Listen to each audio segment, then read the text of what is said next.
Hey, Tony Gas is here, popping in real quick. Headed up to an office, got a meeting coming up in 20 minutes. Just realized it. Wanted to touch on this here Russell Simmons situation I saw, because it's a lot of things in that, and what you have to realize is in the media, we're never gonna know all the facts. You're never gonna hear all the sides of the story, and you never know what people are really going through. But when you think about the human side of things and you look at a situation, you have to ask yourself, okay, what will make your daughter go out and bash you? Like, it's one thing for your ex, because your ex is no kin to you. Your ex could have had ulterior motives from day one. But your daughter, that's your blood. That's your blood. Every child is daddy's child, whether it's a boy or a girl. Every child loves their daddy if their daddy has been even halfway decent. It's a lot of people who love their dad and only saw their dad one time.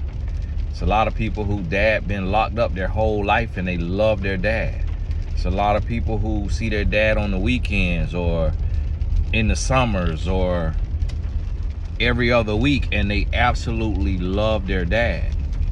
So for an adult to come out and speak out against their own father, their blood father. Now, this not a stepdad, bonus dad, none of that. The blood father, that's different. That's different, I'll tell you that now. And so I want you to realize and understand that. But this is what I want you to understand, and this is why I tell women. So we look at all the allegations that came out about Russell Simmons. We look at them allegations, and stuff could be untrue. Things could be untrue, but here's the thing. If women getting clout from fictional stories was a thing, then don't you think them same allegations would be levied against LeBron James, Barack Obama?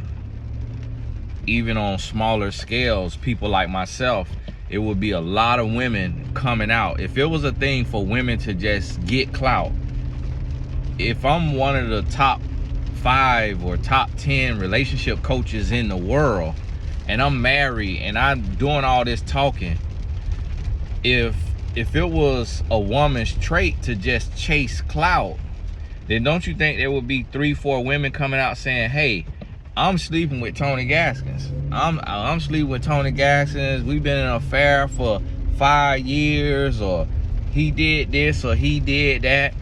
To be honest with you, that's not really human nature. A person have to be in a very interesting place if it's false. Very, very desperate and demonic space if it's false. Now, when it's true, a lot of different factors can go in there, and somebody could do it because they need to be liberated. They need to be set free. They need to stand up for themselves. They feel like it's a part of their purpose to now get on the front line and prevent this from happening to other people.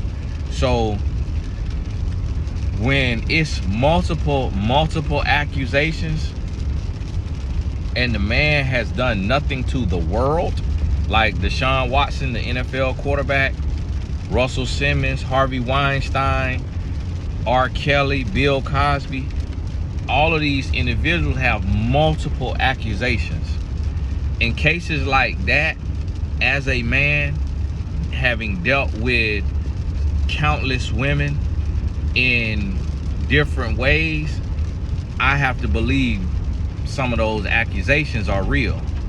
Now, there could be people in those bunches that's gonna add a little something to it and things like that. You're gonna have people that's gonna lie on you and add stuff to it. But when it's that much, and if it's all false, then that will tell me that the person been operating in the demonic and Satan had just turned on them and finna destroy them for whatever reason. Maybe they trying to turn to God, and not Satan pull the rug from up under them.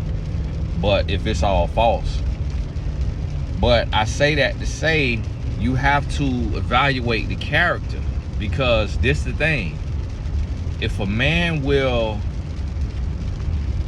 put something in a woman's drink, if a man will force or take advantage or be that type of man, then that's the same type of man that will be very, very nasty toward his children, toward his ex.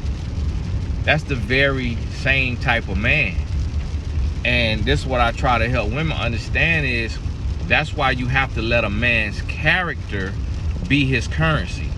Because most women, if you meet a man, if you meet a man who got Russell Simmons money, you're gonna do the same thing that Kimora Lee Simmons did and be with him. You're not going to take the time and really do your Google searches, ask around, do your due diligence, and pay attention to the red flags. See, every human has red flags. That's just a human thing. Like, don't ever convince yourself that you perfect or that you have no red flag. Every human has red flags, because we born into sin. So we all have red flags, but not every red flag is a non-negotiable. Not every red flag is something that can't be dealt with.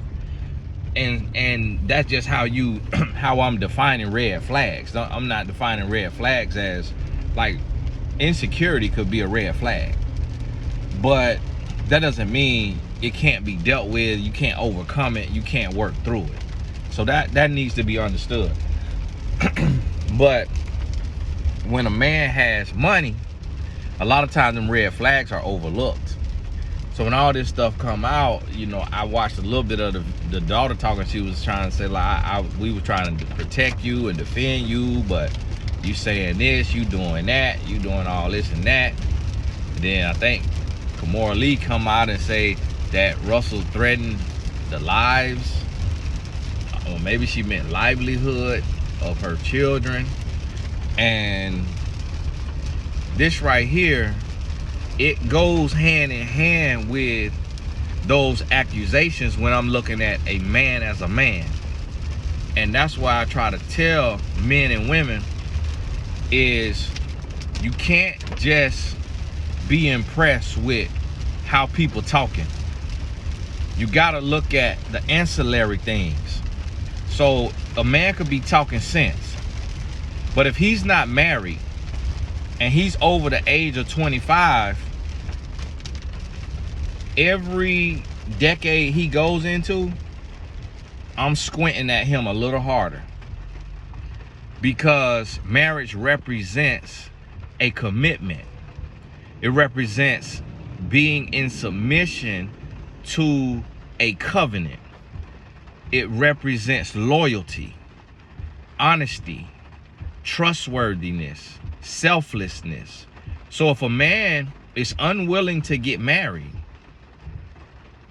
that says something to me about him. It doesn't necessarily mean that he's a bad person. It don't mean that an unmarried man is a bad person. But it does say that he may fear commitment. He may not be able to trust himself. So he doesn't want to be in a covenant under God, because he doesn't believe he can be faithful his whole life, the rest of his life. So I look at that, and regardless of what he is saying, I'm going to look at what he is doing. And this is what I try to get women and also men, because there are a lot of men who praise men. There are a lot of men who, if a man has a nice car, the man is all of a sudden a guru. If a man has a beautiful girlfriend, he's a guru. If a man has big muscles or a nice watch or a nice house, he's all of a sudden a guru. And so when I see that, and I see men who do not have discernment, I realize then that they ain't trying to stop me because I'm backing up on the parking stop. I realize then, if men who have the same body part don't have discernment, got the same makeup, same chromosomes, don't have discernment. If men don't have discernment, that lets me know how much less discernment a woman will have. Because she's created for that man. She created to be with that man. She created for that man to have a say-so and a place in her life. So with that being the case, that lets me know, okay, this man gonna be able to get over. So I want you to understand that just because men have money and men have fame, it does not mean that we are just overall amazing people. And women get so caught up in a man's title and in a man's money that so many women are not paying attention to a man's character. And this is on every level. It's not just in the celebrity realm. This is also dealing just in your local, in your neighborhood, where you have just right there in your neighborhood, you'll have a man who is a firefighter and he has this stable job, and he meets this woman, and this woman could have a 8-year-old, 10-year-old daughter, and the woman could start dealing with this man, and in dealing with this man, she finds that he's very flirtatious. Oh, I got to go. I'll be back.